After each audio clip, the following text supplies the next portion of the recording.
Yo, what's up, everybody? Welcome to Turtles Love Pizza. This is the podcast where we go over everything that's related to the Ninja Turtle movies, and it's led up to the last Ronin miniseries that is coming to its final conclusion on Andrew.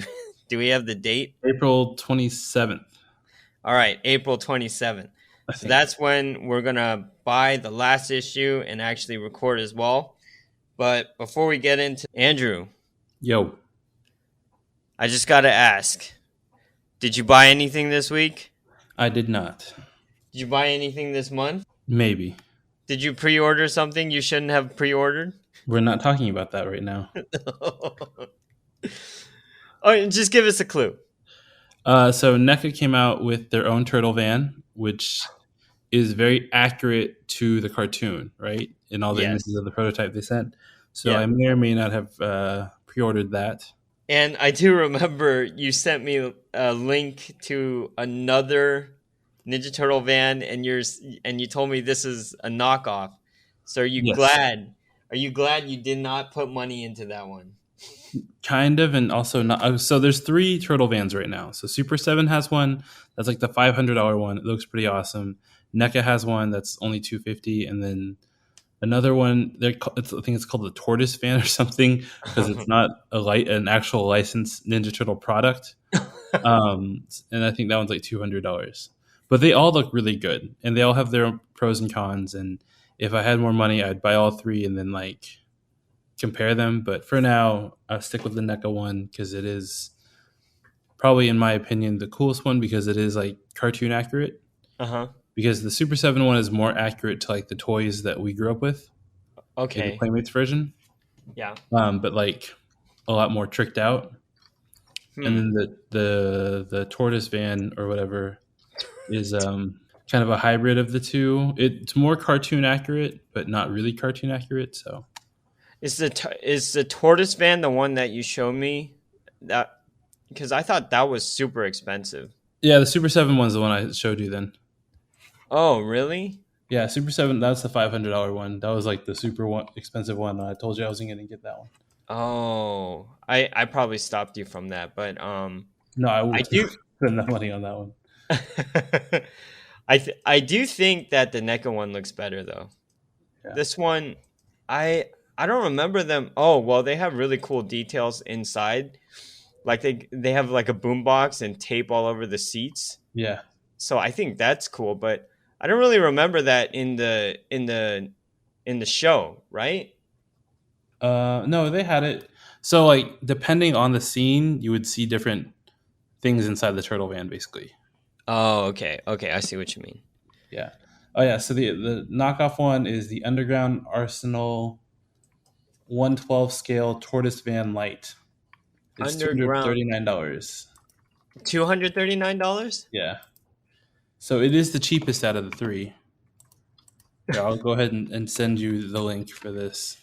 Yeah, And if y'all can't hear, I am typing, but yeah. Oh, yeah, it was this one. No, I you mean, sent me this one and I thought it was too expensive because it looked really cheap. I think it looks cool. It's a good melding of like the Playmates version and like the cartoon. Oh, yeah. I used to have the Playmates version back in the day, but I have man. that now. The Walmart re-release. I bought it. Oh my gosh. How much was that? It was like $40. Oh, that's not bad at all. Yeah, I remember I sent you a picture of that and the blimp. Oh, you bought those on the same day, huh? Like 2 days apart. Oh, you I had like spoiled a yourself. random day off. I think it was like President's Day or something. So I went around town and hit up like 4 Walmarts and found all 4 brothers and like the turtle van. And then later I found the blimp at my local Walmart.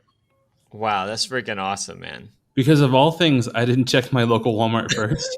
I went to like the ones that were like closer into the city. But it Yeah. turns out my local Walmart had everything I was looking for. So I could have just done a one-stop shop.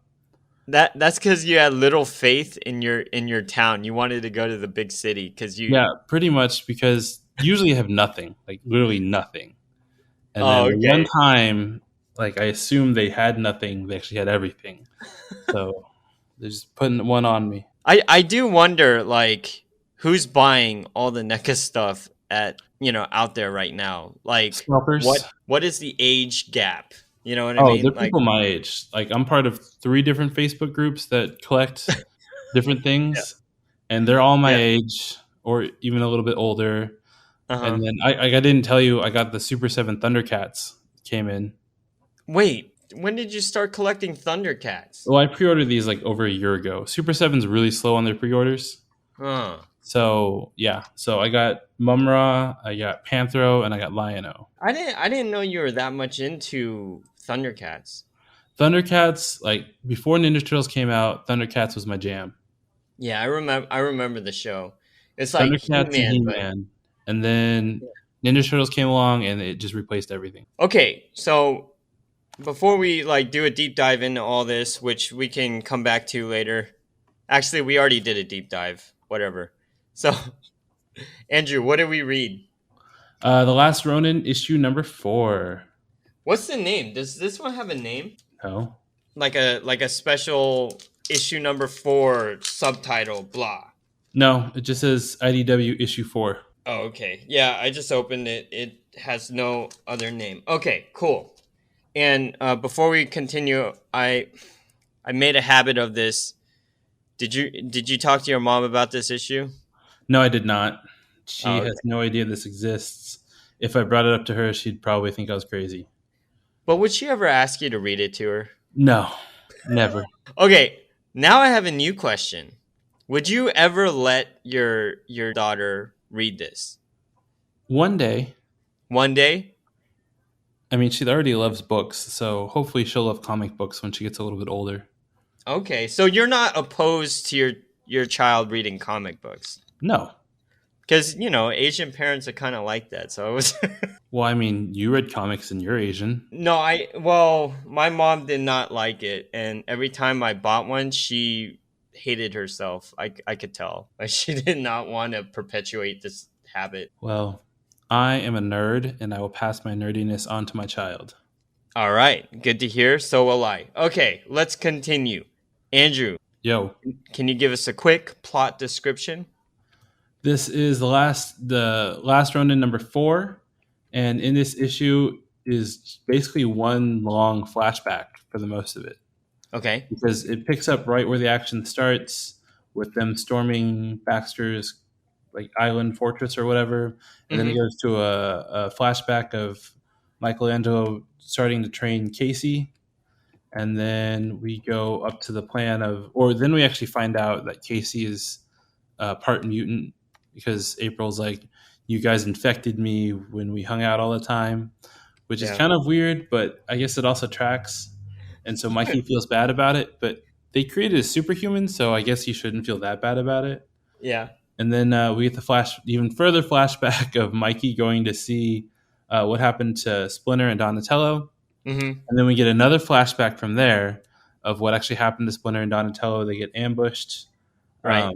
by the Foot Clan.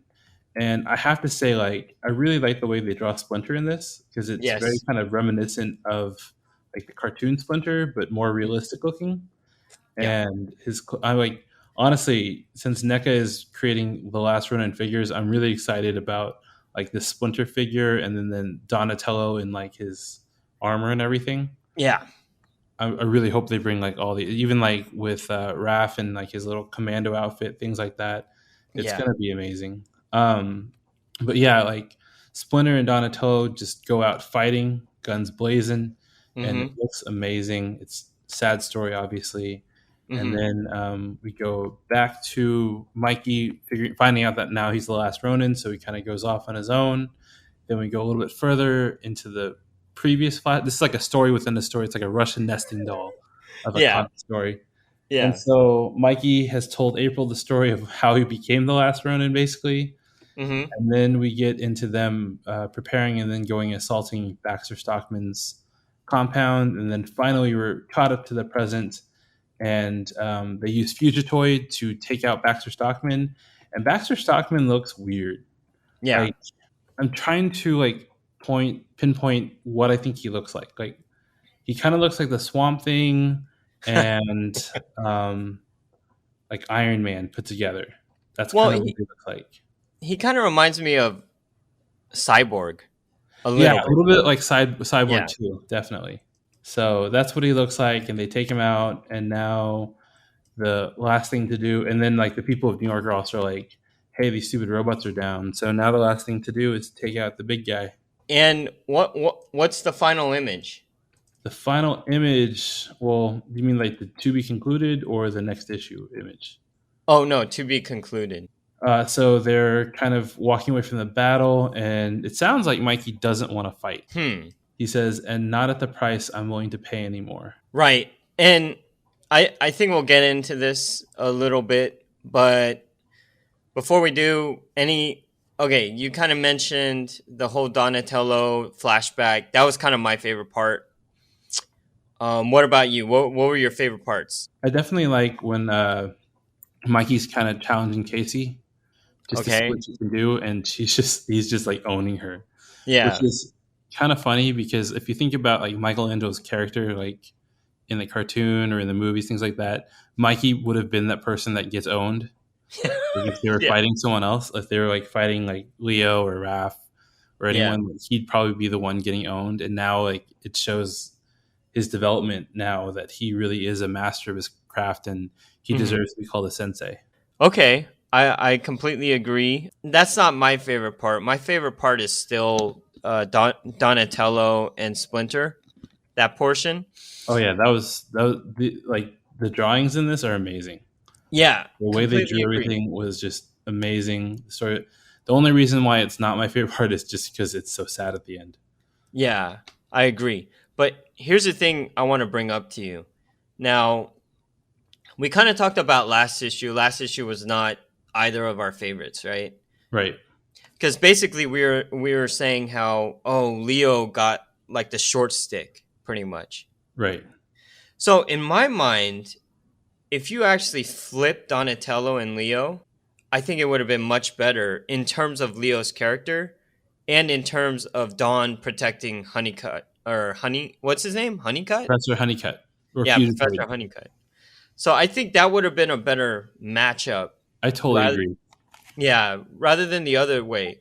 So in a sense, I'm like, whoa, does either Tom Waltz or Kevin Eastman not like Leo?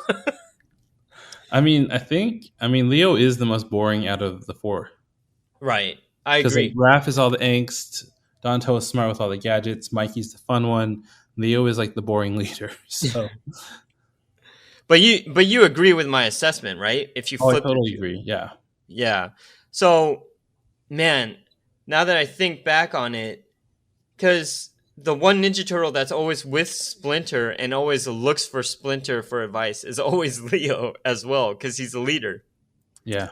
So I guess it makes sense that he has to stay behind, but like seriously, Donatello could have just pressed a button, said "Get in," it'll fly you over, and then when you get there, blah, I'll take care of here. So that's where my mind was at. Another thing I want to bring up, and I'm wondering if you if you have a similar thinking, but I realized after a while. So we've mentioned before that there's three artists. There's the Escorza brothers, there's Ben Bishop, and there's Kevin Eastman. At this point, Ben Bishop is my favorite artist on the entire storyline. But I realized for the Escorza brothers, I like them when they're doing action, and I like them when Michelangelo is clothed.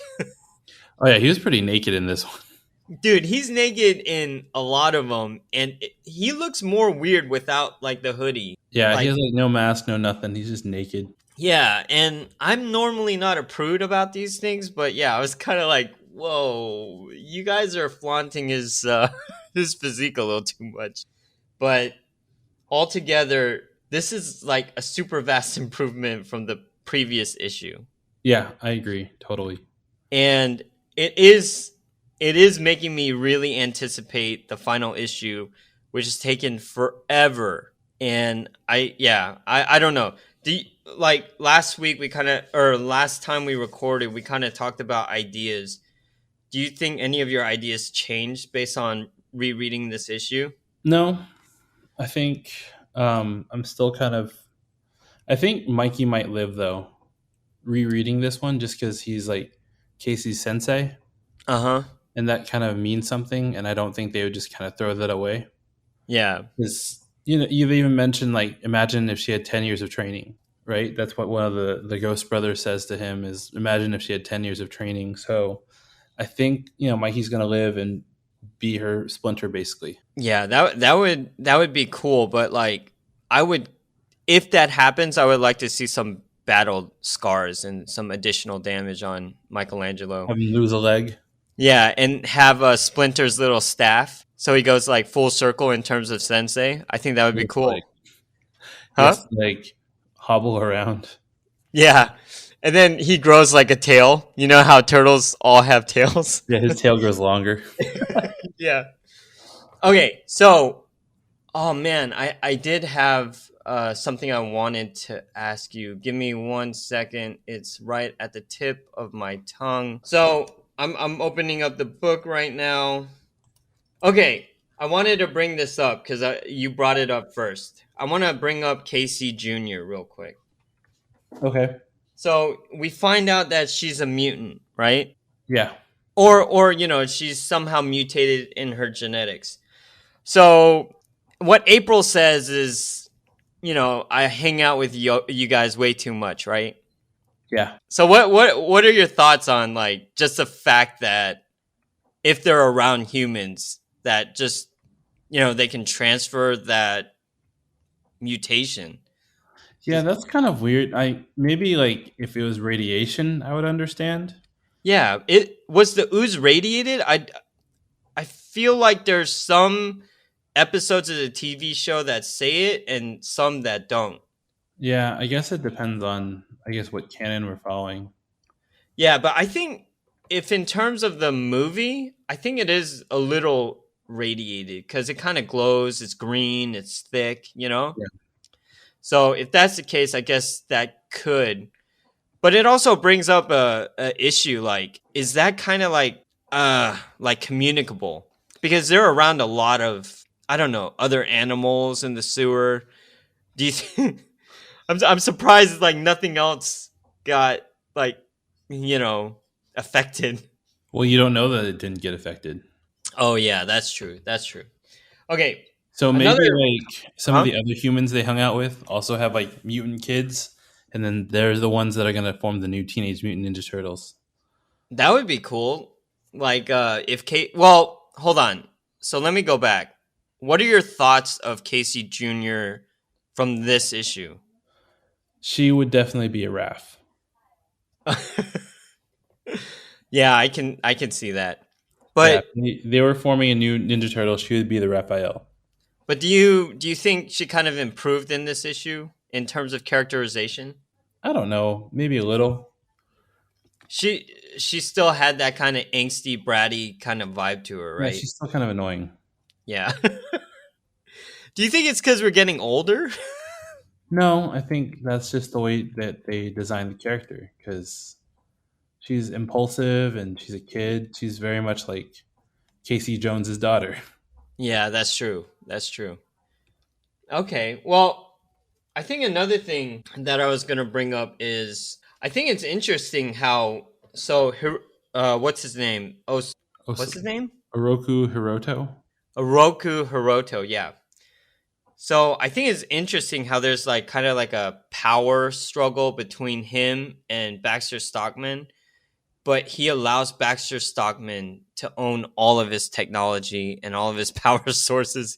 Because once Honeycutt like discharges and creates like the nanobites and everything, pretty much all the defenses that they created together go down. Pretty much. I think that's probably not the way if you're gonna be a leader of an island. You should probably not instill so much power in someone you don't like. You know But what I who mean? else are you gonna like give power to, right? Because as much as he loves power, he's also lazy. Yeah, that's true. And I find it fascinating that they only introduced Baxter in was it this issue or the last issue? Like, Well, I mean, we've seen Baxter's tech, right? Because you saw the Mousers in the first issue, yeah. so you know it's Baxter Stockman. Yeah, but I didn't know if he was still alive until like this issue. Yeah, I mean, but you would assume he's alive because it's his tech. Like, who else is going to use Baxter's tech except for Baxter Stockman? Yeah, I guess so. And then the other thing, Baxter Stockman, isn't he the one that mutates into a fly? That happens, yeah, in the cartoon. Can he like morph back? I don't know if he actually did it in the comics. I know he did it in the cartoon. Okay. Well, other than that, I think altogether the action is much more well drawn in this one. That's for sure. Definitely. And dude, the freaking Splinter and Donatello versus Hiroto, so well illustrated. It was, especially that I love that one scene where Splinter like decapitates three guys. Oh, yeah. That was just awesome.